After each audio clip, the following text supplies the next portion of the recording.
Hello everyone, আজি আমি discuss কৰিবলৈ ওলাইছো ৰিকাৰছন। ৰিকাৰছনৰ এই ভিডিঅ'টো দুটা পাৰ্টত প্ৰথম পাৰ্টত আমি শিকি লওঁ কেনেকৈ বস্তু এটা ৰিকাৰছন বা ৰিপিট কৰে। তো ৰিপিট কৰাবৰ কাৰণে এটা ষ্টেটমেণ্ট আছে, এই ষ্টেটমেণ্টটোক আমি 100 বাৰ 50 বাৰ এইটো ৰিপিট কৰাব লাগে। ইন ডেট কেছ আমাক ৰিকাৰছনৰ বস্তুটো আমি জানিব লাগিব। তো আমি এটা প্ৰগ্ৰেম আমি লৈ লৈছোঁ। ৰিকাৰছনত প্ৰথমে কি কৰিব লাগিব, ইম্পৰ্ট চিষ্টেম এইটো বস্তু কল কৰি ল'ব লাগিব, তেতিয়া সেই গোটেই ফাংচন খিনি চলিব। system.set recursion limit within bracket দিছো কিমান ৰিকাৰছন লাগিব 150 দিলে 149 নৰ আন্ডাৰ মানে 150 আন্ডাৰত থাকিব, ইমানখিনি চলি যাব। 149 লাষ্ট নাম্বাৰটো আহিব 149 টাইমছ, কিন্তু from the first number to last number total 150 হ'ব। so system.set recursion limit 150 আমি যিমান মন যায় সিমান দিব পাৰো। ইয়াত ৰিকাৰছন লিমিট 1000। এতিয়া আমি যে ৰিকাৰছন লিমিটটো আমি ঠিকমতে যে আমি সেট কৰিলো, সেইটো আমি চাবৰ কাৰণে actually print system.get recursion limit blank bracket close এইটো দিছো। মানে কি এইটো নিদিলো একো প্ৰবলেম নাই, এইটো আমি সেইকাৰণে দিছো। নেক্সট আহিলে এটা আমি ভেৰিয়েবল লৈ ল'ব লাগিব, যাতে ভেৰিয়েবলটো কি আমি কাউন্টিংত সহায় কৰিব পাৰে। সো কাউন্টিং কৰিবৰ কাৰণে প্ৰগ্ৰামত কাউন্টিং কৰিব আমাৰ কম্পিউটাৰ প্ৰগ্ৰামিংত কাউন্টিং এনেকৈ কৰে। সাপোজ এটা ষ্টেটমেন্ট লিখিলো, দুটা ষ্টেটমেন্ট, তিনটা, কাউন্টিংটো হ'ব লাগিব। তো কাউন্টিংটো হ'বৰ কাৰণে আমি এটা ভেৰিয়েবল লৈ ল'লো, ভেৰিয়েবল হ'ল j।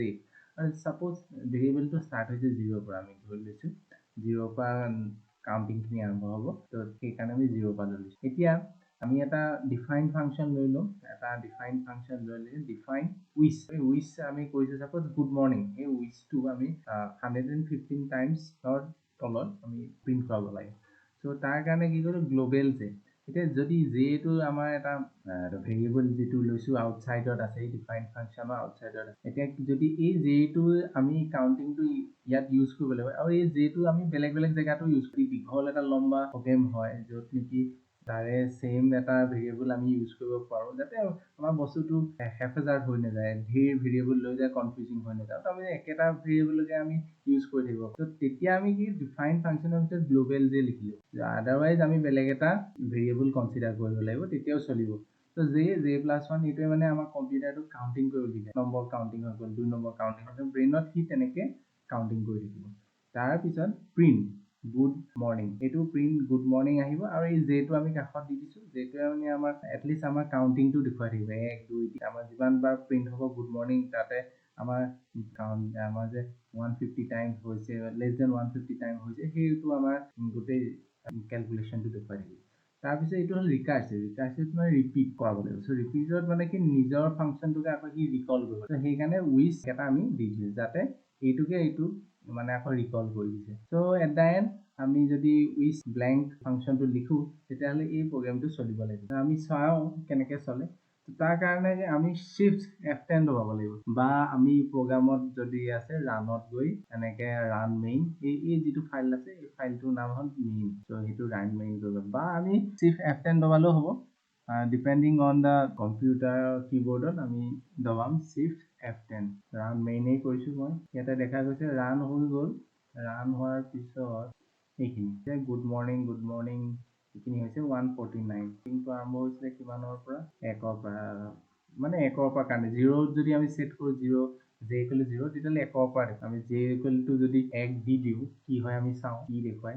ৰানত যাওঁ, ৰান মেইন কৰি চাওঁ, এইখিনি আমাৰ পুৰণা, এইখিনি 2ৰ পৰা দেখুৱালে। গতিকে এই বস্তুখিনি আমি দেখিছো যে 2ৰ পৰা আমাৰ এই কাউন্টিং খিনি দেখিছো, 2ৰ পৰা ধৰি ল'ব। যদি 1 দি দিও 2ৰ পৰা আহিব, গতিকে আমি ইয়াত 0 দিব লাগিব। সেইটো আমি বস্তু বুজি পাই গ'লো, এইখিনি আমাৰ 1ৰ পৰা আৰম্ভ হৈছে। গতিকে এই বস্তুখিনি বুজিলো। ভিডিঅ'টো নেক্সট পাৰ্টত আমি কেনেকৈ ফেক্টৰিয়েল উলিয়াই ৰিকাৰছন ফাংচন দি সেই বস্তুটো শিকিম। এই পোৰ্শনটোত শিকিবলগীয়া বস্তু এইটোৱে, এই যে ফাংচন system.set recursion limit কেনেকৈ আমি সেট কৰো, সেই বস্তু আমাৰ জানিবলগীয়া। আদাৰৱাইজ আমি ৰিপিটেটিং কাম ফৰ লুপ দিও কৰাব পাৰো। এইটো আমি স্পেসিফিক এই ফাংচনটো আমি ইয়াত ইউজাৰ ইনপুট দি কেনেকৈ ফেক্টৰিয়েল উলিয়াই ফেক্টৰিয়েল লিখিম। তো ফেক্টৰিয়েলটো আমি ৰিকাৰছিভ ফাংচনে দি উলিয়াম। আমি ৰিকাৰছিভ ফাংচন উলিয়াইছো, ৰিকাৰছিভ ফাংচনত মানে ৰিটাৰ্ণটো দি পিনি তাৰ ভ্যালুটো কল কৰি থাকে। ৰিকাৰছিভ মানে ৰিপিটেটিভ। এতিয়া 3 ফেক্টৰিয়েল উলিয়াব লাগে। এতিয়া 3 ফেক্টৰিয়েল হলে আমি ম্যাথমেটিক্যালি বস্তুটো এনেকৈ চাব পাৰো, 3 বা 3 ফেক্টৰিয়েল হ'ল 3 * 2 * 1 * 0, আৰু 0 ফেক্টৰিয়েলৰ ভ্যালুটো হ'ল 1, সেইটো আমি জানো ম্যাথমেটিক্যালি।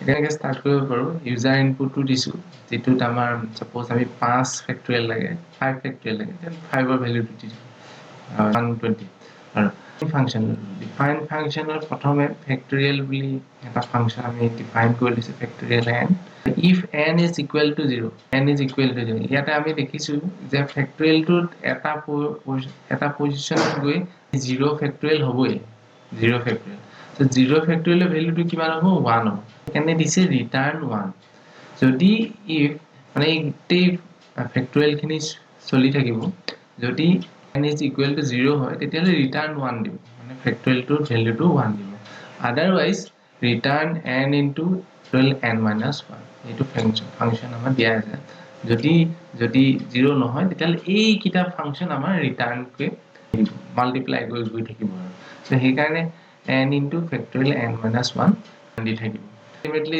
ৰিজাল্ট আমি ৰিজাল্ট বুলি এটা ভ্যালু লিয়াইছো ফেক্টৰিয়েল n আৰু প্ৰিন্ট ৰিজাল্ট দি দিছো আমাৰ ৰিজাল্টটো ওলাই যাব গতিকে আমি যদি এটো ৰান কৰো shift f10 ৰান কৰি দিও এটো গতিকে এই প্ৰগ্ৰামটো আমি যদি ৰান কৰো ৰান কৰিবৰ কাৰণে shift f10 দবাব লাগিব shift f10 দবালে আমাৰ সাপোজ আমি ভ্যালুটো দি দিলো n ৰ ভ্যালু হল 5 সো 120 ওলাইছে সো তেনেকে আমাৰ ৰিকাৰসিভ ফাংচনটো চলিব